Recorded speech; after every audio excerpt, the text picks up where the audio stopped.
Okay, you're getting started here. Super excited about this morning's webinar that we're doing.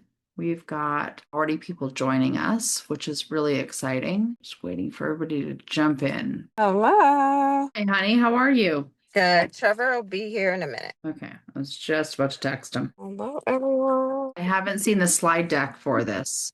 I haven't seen it either, but I did send him the Seven Streams logo picture or whatever. So make sure he had that in there. But I haven't seen it. I haven't seen it. He said it's short. So, how's everyone doing today? Hey, Tommy, Laura.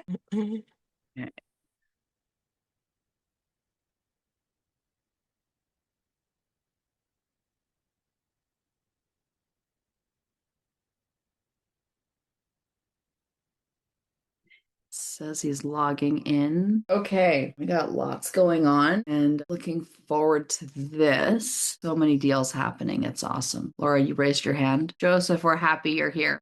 Sharing the 7 streams of income in Investor Club, and we've got so many things to be sharing. But I am excited about today because what today again, it's another revenue stream. So it's luxury at scale. So flips that generate 5-figure returns in under 90 days. And so Trevor is coming on and really excited to have him coming on and sharing his expertise. We've all done versions of this. Tommy does the land entitlement, which again is a piece of this. I've done the fix and flips on the back end, which are the flipping females from beginning to end. So I'm excited to hear from Tyler about the 90 days. Tyler or Trevor? Oh, Trevor. sorry, It's okay. Trevor. Sorry. It's Too many okay. T's. Too many things. So I've done my fair share of high-end flips, and I choose to work on dirt. It's a little bit longer to get money, but to me the returns are higher. So, but again, high-end flips are another way of generating capital, and no, there's no better way to do because honestly, high-end flips, what they need done work-wise.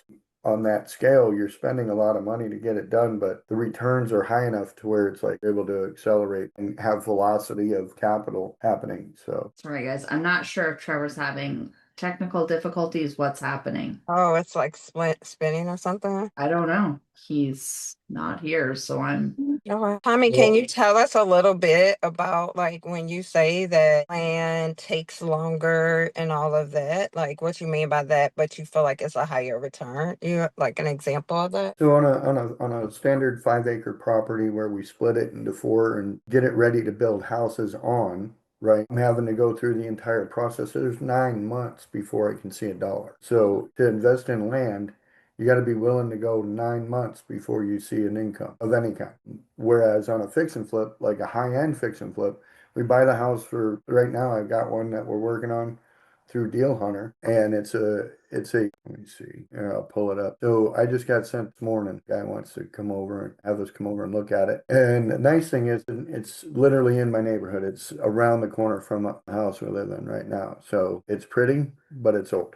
It's dated. Cute little backyard. It's got the swimming pool fence in, which those are now no longer an issue. You no longer have to have those, but the outdoor area looks beautiful. And so probably needs new roof, probably needs new paint, definitely needs new interior because we looked at that. We're gonna go look at it later today. But this house right here is what we would call high-end flip. The list price on it, 750,000. The guy's telling me he's got it under contract for 725. But there's a comp in the area that shows that they're selling for between 840 and 1.1. So there's a possibility there. We could go in and take a look at it and look around in there and see if it's an opportunity. But at the end of the day, if we bought it with 20% down, that's 150,000. Spend another 150,000 to get it whacked into shape. We cash in at 300,000. If we sold it for a million, we bought it for 725 with 300,000 in. We only got to pay back the 600. So total on that would be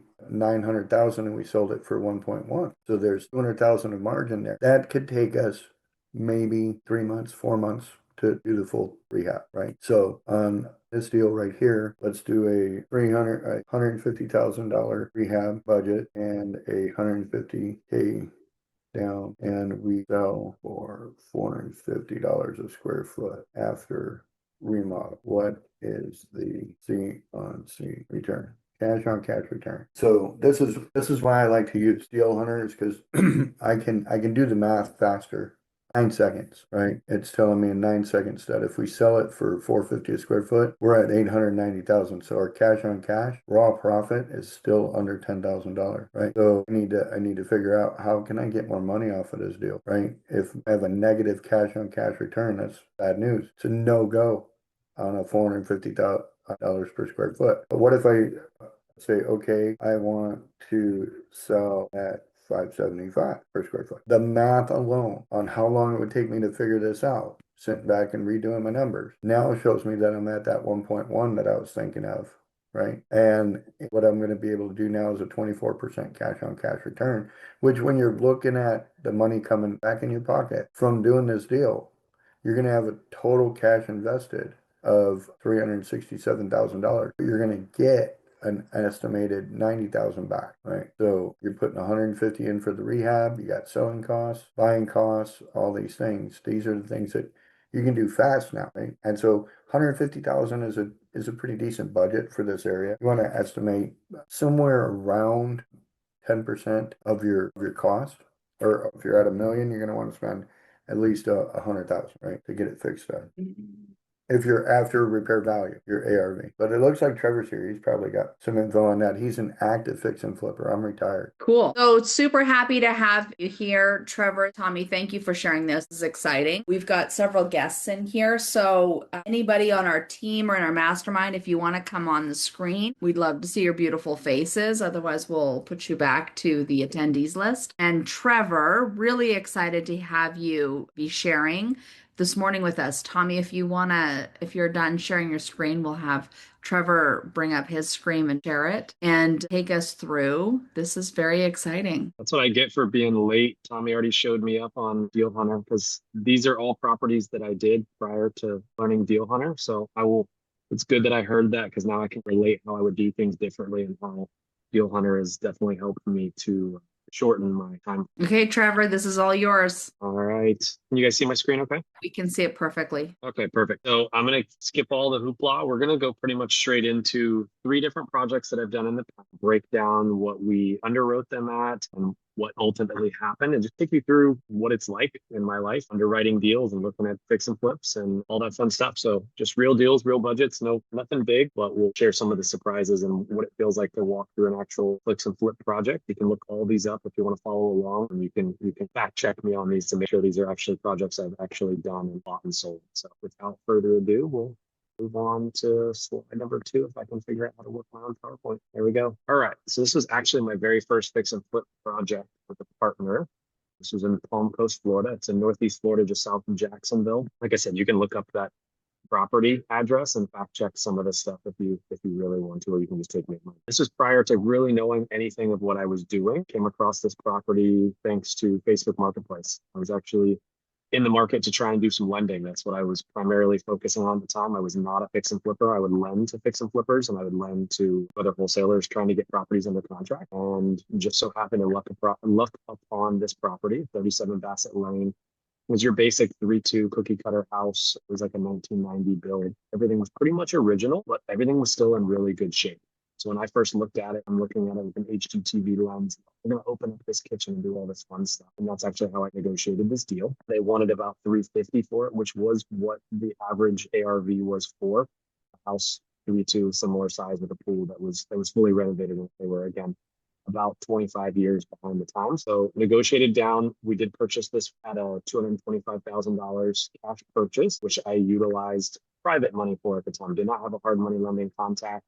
So we had a private money lending contract that would fund 90% of the purchase price at 12% interest, simple interest over a 6-month term, and actually would allow us to pay that 6 months of interest at close, which was huge for me on my first deal because I really didn't have a whole lot of money to utilize. So we put that on the back end. And then I went and got another private money lending loan from a family member for the 30%, or excuse me, for $30,000, and told them in 6 months, I'll have your money back to you with 10% flat. Didn't really have much credibility. So I went to, again, family members who knew me already. So I was able to finance that deal with $0 out of pocket. So that got me the other 10% of the purchase price, the closing costs, and everything to close, and had a little bit in reserves left. so that I could pay the utilities. And then I actually financed some of the rehab on credit, which I'll get to here in a minute. Total rehab budget. You may have heard me talk about the rehab for this. We had talked about doing full overhaul. And my partner at the time really said, hey, this house doesn't need a whole lot. Maybe some paint, maybe some cleanup. And, oh, the AC is pretty old. We could replace that. But I think honestly, our ROI on spending a ton of money on rehab and fully renovating this thing, we're still not going to get much higher than like 375 for this. So we did some math, we did some calculations. We did the bare minimum of this. We did a new AC. We painted the interior. We painted the exterior. We took the trash out. We cleaned up the pool. We had a new pool pump, some minor electrical updates so that everything was up to code for like GFCI and the kitchen and the bathrooms. And then we staged it. So it staged really nice and basically set this out as a vision of somebody else that was going to want to move into this house. Maybe over time, replace the flooring, replace the kitchen, but everything was fully livable, actually still in pretty good condition. So that was the plan of attack that we had for that. And our projected net profit is about 50,000, give or take a little bit, 100 or so. So we bought that deal, closed on it in October of 2024. Some issues that we hit. We were under contract to close on good old Florida hurricanes, late season Florida hurricanes hit. So we we're actually supposed to close on Thursday. Well, we couldn't get insurance with the pending hurricane coming over the weekend. So they actually delayed our closing until Monday. And in that delay, we actually found out that the pool actually overflows. And when it overflows, it actually wants to run into the back sunroom on the property. So we had some issues there. No big deal. Faced that. We actually bought some pool pumps, which the previous owner alluded to afterwards. They couldn't really hide that anymore. Said, oh, when hurricanes come, we actually set up an extra pool pump and we pump it out into the side yard to avoid the pool from overflow. The narrow miss there. Closed on the property, faced another hurricane, had to actively pump it out again. My partner was there, boots on the ground, having to do that and sandbag and make sure that we didn't get any other water intrusion into that back room. We did have some minor remediation, but really didn't cause any issues with flooring or mold or anything like that. We got to that very quickly. We did the rehab as we mentioned. We did go over budget a little bit. We actually ended up using $19,000 for, again, those previous items that I mentioned, which was paint, interior, exterior, trash out, AC, some minor everything. And nothing major that we uncovered. We did all that rehab in about 45 days, and that was mainly due to the hurricane. Otherwise, this was like a week, 2 weeks tops with paint, trash, all that. Now, the way we run our crews now, we would have had that back on the market within the month. So we did have some minor holding costs there. Selling costs, we did have minor commissions. We had negotiated with the agent and actually only ended up paying 3% in terms of, sorry, that says concessions, I should say 3% plus commissions, and then our other lending. So we had our lender interest, which you'll remember, which was 12% simple interest. The terms we had with her were no less than 6 months. So we still paid her 6 months of interest, even though we closed right at the 3-month mark. And then you'll remember we had borrowed $30,000 for the gap lending. So we paid them $33,000 back. We ended up selling for $350,000. And our net profit at the end of it, I actually went back and looked at the settlement statement, was $44,000 at the end of it. And the reason I put infinite ROI, you'll see me put that on a lot of mine, because my goal is always to be no money of my own into the deal. I leveraged 2 different private lenders for this to get it fully funded. And then we funded the rest on a line of credit. So we paid that back within the time frame and really didn't have to make any other major payments on it.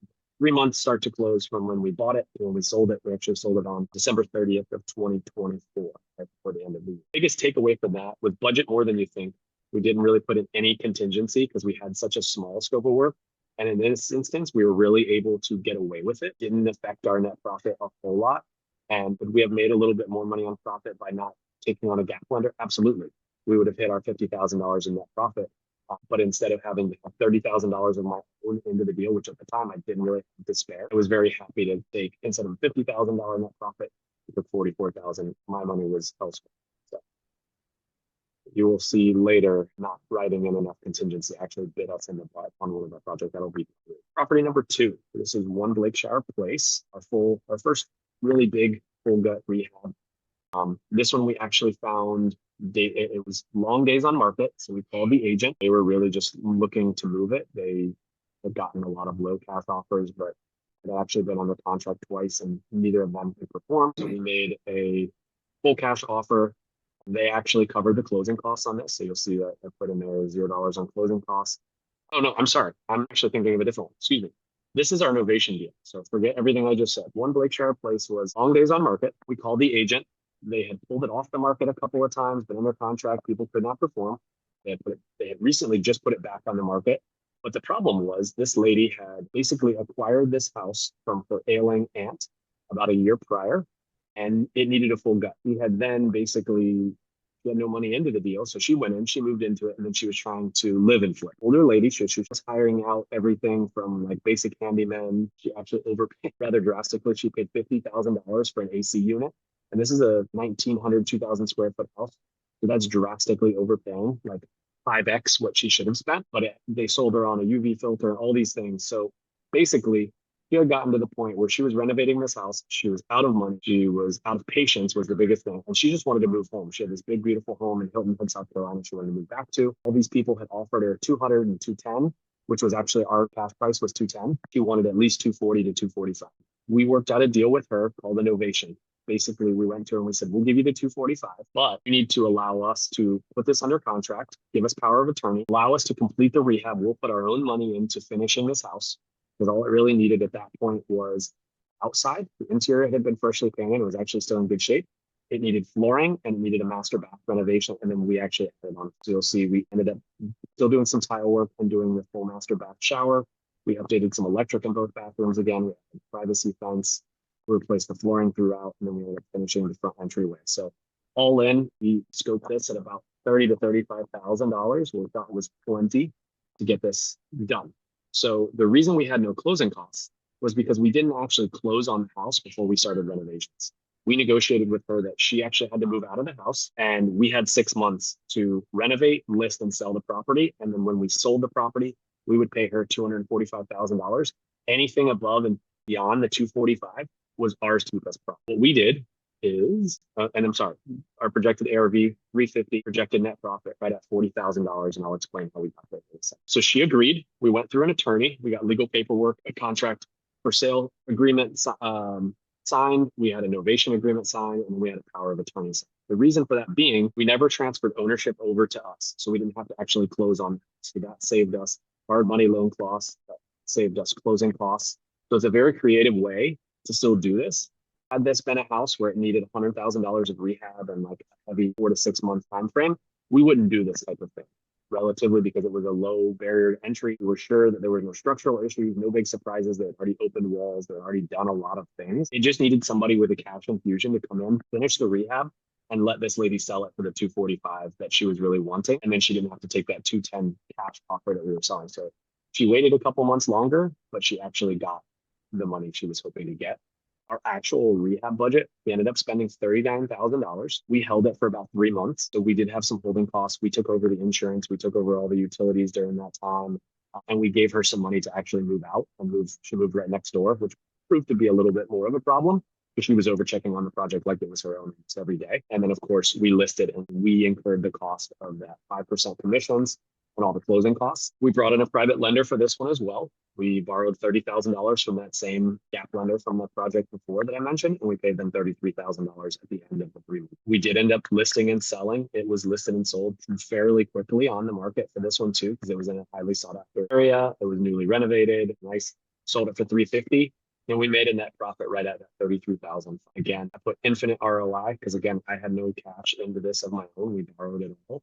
And thanks to the creative structure, we really didn't have to do a lot in terms of hard money loan costs. We didn't hard money lender, we were having to pay monthly. So this was one of our most profitable and quickest deals. The only things I'll say that we did hit some issues with demoing some front tile work. We initially thought we were going to leave it, but we ended up having to bust that up and had some concrete issues underneath. We had to fix that. That's where some of our increased costs came. We had to upgrade some more electrical and run some more wiring. Got expensive because we had to run it all the way from the box out to that bathroom. And then initially, I will say seller objections to novation. The lady was very like, what do you mean you're going to come in and renovate my house? And why won't you give me the money now? And then you take on all that. And I said, well, it kills the deal. If we had to incur a hard money lender, points, fees, title closing costs again, that $33,000 in net profit would essentially have been wiped. So it really didn't work. And that's why our cash price was $210,000. We had to build a margin for ourselves. That's where this creative structure worked, but it took a lot of building rapport with that seller, with the agent, and with our agent as well. Because at first our agent was like, can you guys really pull this off? I had to reassure her. So we did leverage some of our own labor in this to keep our costs of demo and tile down and even a little bit of defense work. And then again, we went through a lawyer to get her peace of mind, of course, which I always recommend: lawyer, title company, real estate attorney that can draw up the proper paperwork for you. Especially in this instance, it was a little bit trickier of a close than just your normal cash purchase. So big takeaway here was don't be afraid to get creative with your acquisition. If the seller wants a higher price and smaller amount of rent as needed, keep this in your back pocket, or always reach out and I can negotiate it. But it was a creative way for us to get the seller what they wanted, to get what we wanted, and ultimately have less cost and fees into the. All right, last and most recent project. This one is an Orlando project. It's actually just a couple houses down from my house. This lead came from an off-market lead. It was a pocket listing from the next door neighbor who let me know this person was about to list their house. We got in touch with initially the homeowner and then got passed off to the agent that they had just signed a contract with. We're trying to keep the agent out of it, but it ended up becoming a diamond in the rough. The agent was amazing. We have since worked with him, and he's brought us a couple of other pocket listings off market. That's led to some other great deals. One we're about to list tomorrow. So it was working with agents. At first, I didn't like it, and now I've learned to actually love it because they're a recurring deal source for you if you take care of them and you work with them. Good communication. So we negotiated the price on this. He initially wanted $400,000 for his house. ARV is about 560, 570 in this neighborhood. Really good neighborhood, good schools, good HOA with deeded access to the lake that's nearby. So originally, we met the agent. We walked him through everything that this house needed. It's a 1982 build. That was almost all original windows, original drop ceiling, very partitioned off, very sectioned off. So 2 formal dining rooms that were essentially not being used and left for like this little small living room, very closed off kitchen again with that drop ceiling. So we walked them through what we would do, totally gut the inside of it, open it up, do all new windows throughout. It needed a new AC unit, it needed new flooring, it needed a master bath renovation like no other. And then the backyard, this sat on almost half an acre, but it looked like a third of an acre because it had a very large oak tree in the back that had really never been trimmed in the last 20 years, where the branches were growing down, touching the floor. This is a massive tree. So much so that when we first walked the house, couldn't see the back fence. Well, the back fence had fallen down. Underneath the tree, there was hidden a tire swing. There was a full-size trampoline, and a kid's playhouse that was falling down. I had no idea that we had inherited any of that when we bought the house until after we had closed and we went back and we walked actually underneath the tree. I used to call it the secret garden. My kids knew it as, because that ultimately ended up being the biggest workload. It took me little by little from away at that tree and getting rid of some of that.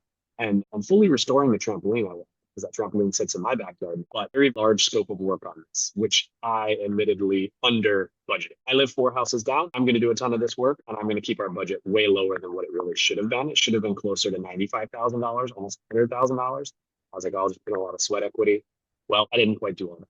You'll see here in just a minute. So we negotiated the purchase price down, as you'll see, $345,000, 700.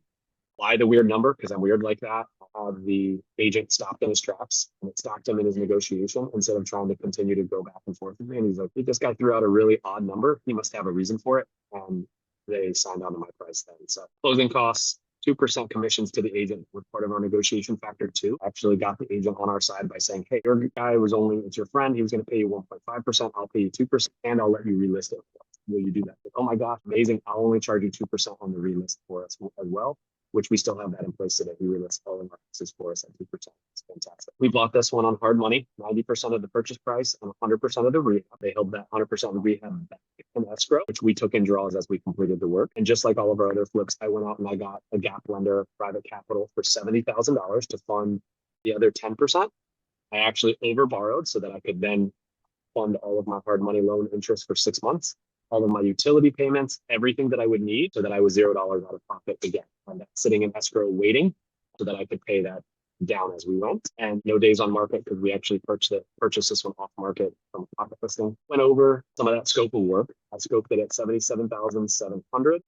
Full gut rehab, remove flooring, knock out interior, non-load bearing walls, renovate the kitchen, all new windows throughout, full master and guest bathrooms, new toilets and vanities, significant landscaping, repair the fence, new AC, new doors, trim, sliders, everything you could think of in this house, minus the roof, pretty much was, the electrical was updated, but our panel was actually okay. We did end up having to run some We estimated to sell this house at $560,000, net profit of 57. What I will add, and something that a lot of newer flippers, wholesalers, agents even will look at, and they'll say, hey, you could sell this house for 560,000. We were buying it for 345,000. You're putting 77,000 in. The math doesn't matter. How are you only making 57? When I see so many wholesalers, they would be like, oh, you can make $150,000 on this. It's like, no, you have financing costs, you have closing costs, you have commissions. All those people have to be paid. You got to factor that into your costs. And that's a big thing that early on I used to miss. If you've never done it, you really don't know. But going through that process again and again, I realized how many hidden costs there really are in there. That if you don't factor in, you get to the end and you get bitten. Let's go on to this project and we'll see what actually happened on Windward. Well, the main unit of the AC actually sat upstairs. It was an older unit. It needed to be replaced.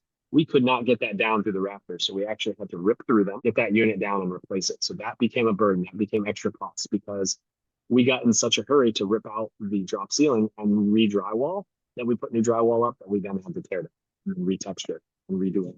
So that was an extra cost. The window permit.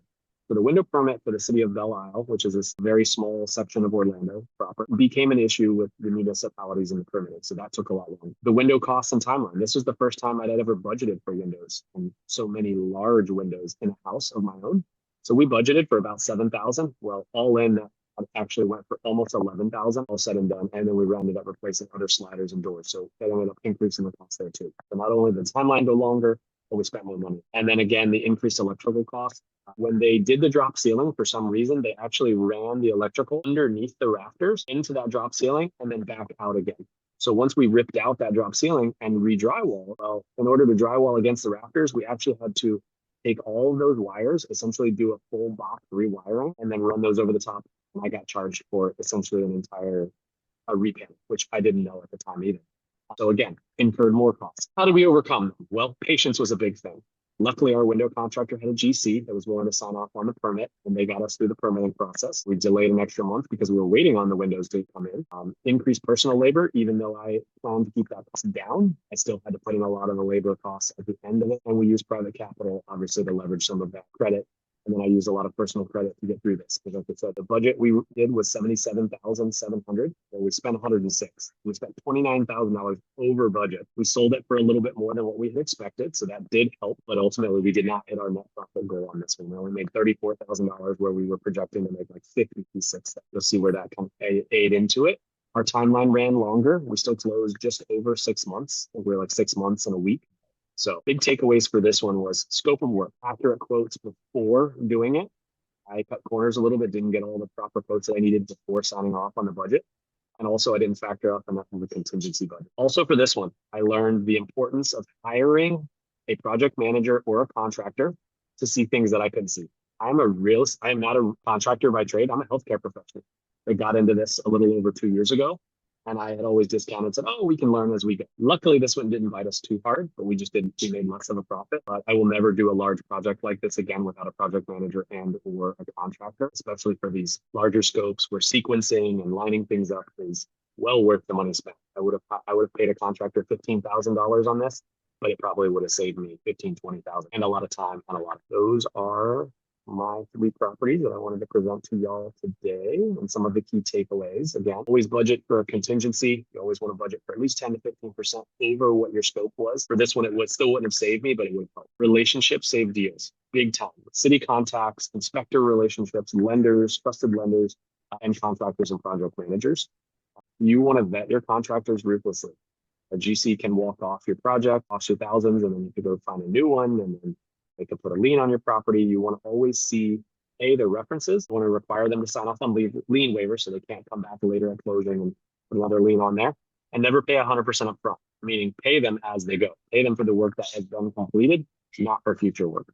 I've been burned by that as well in my own personal. You always want to underwrite conservatively, whether that's for your rehab budget, but also your ARV, and making sure that you can really underwrite properly. Because sometimes these big rehabs look like, oh, great, the HGTV projects, we're going to vet everything. We're going to make it all nice and new, which is fantastic. But what that does is it increases your project timeline.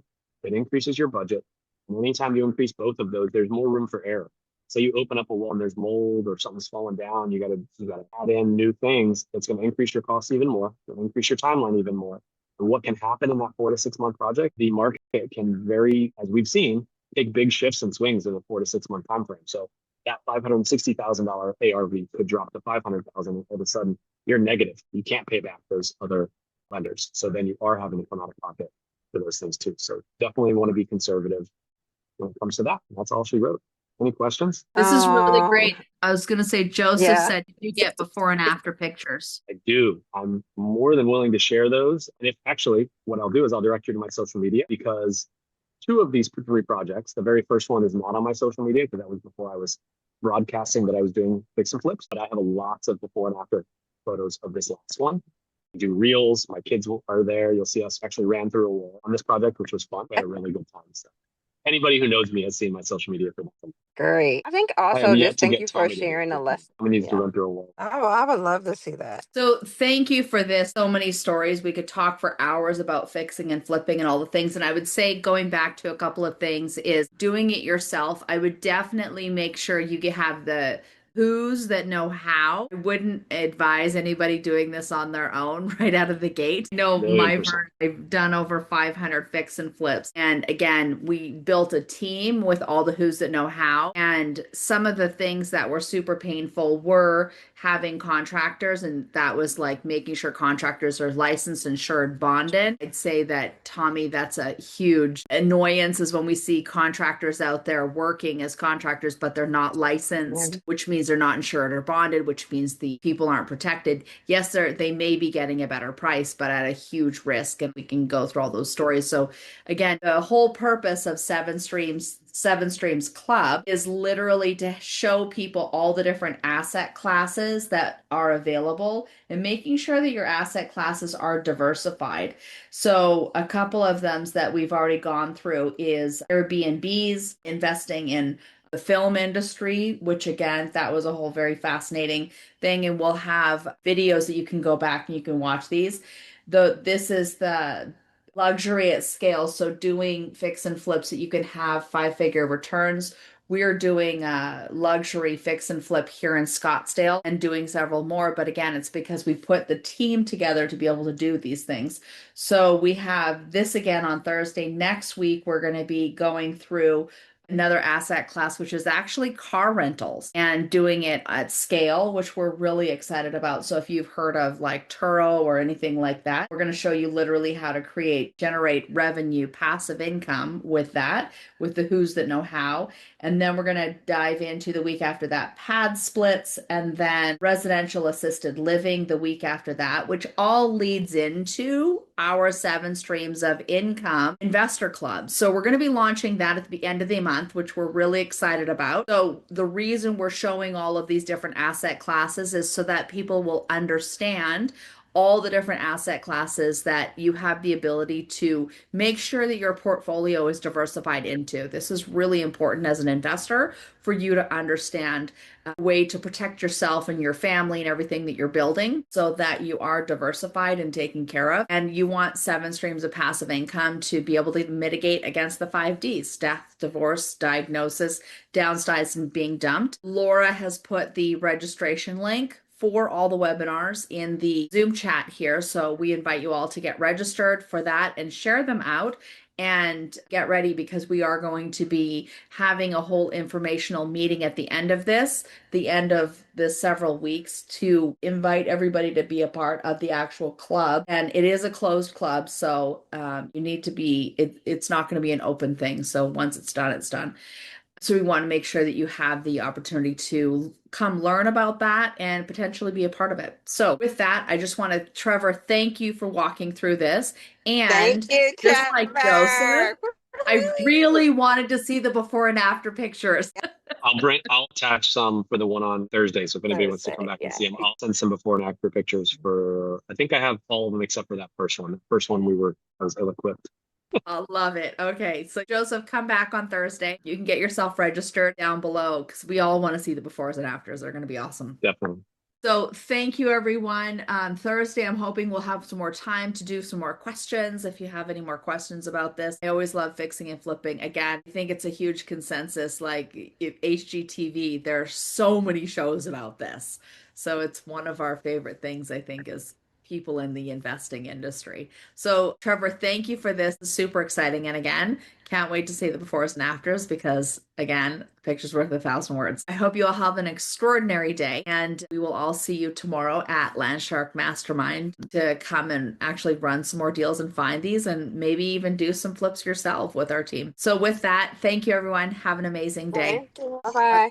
Make sure I wanted to make sure everyone got the right link because the link you provided was broken. Okay. Thank you. Okay, so go to the link that Tommy created. Thank you, Tommy, for catching that. There you go. All right, Beautiful. then we got to talk to Joseph because he wants to talk about, he's got a couple pieces of land. Do we want to jump over to the landsharkmastermind.com/webinar? Because this is recorded. I don't know if he's still in here or not, but we can either do that or Yes. just set up a meeting to He's talk here. to him. Yep, he's here. So Joseph and anybody else, please, we're gonna jump out of here and jump over to here. Joseph, I'm putting it in the, come on, everyone. There you go. In the chat for you. So everybody grab that and we're gonna jump over to that one. Okay, bye everyone. Go over to my7streams.org to learn more about the club.